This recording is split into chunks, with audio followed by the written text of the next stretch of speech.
Welcome to the Salmon Runs YouTube. Enjoy the video.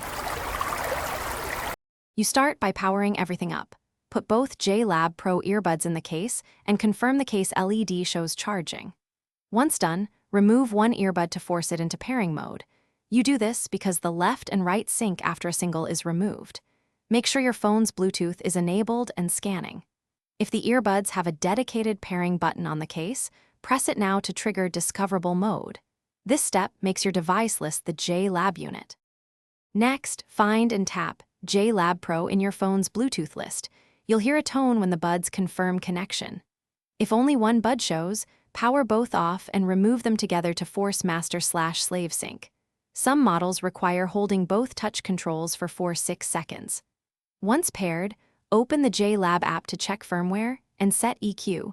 Updating firmware fixes many connection quirks. Keep the case open for a few seconds, so the bud. To finish, play audio and test the mic and controls.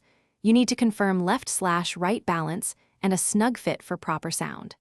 If audio drops or only one side plays, perform a factory reset by returning both buds to the case and holding their touch sensors or the case button for 10 seconds until LEDs flash.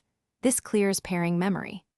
Make sure to reboot your phone and repair if problems persist, and try pairing with a second device to isolate whether the phone or the earbuds caused the issue. Thanks for watching. Consider subscribing if we helped you.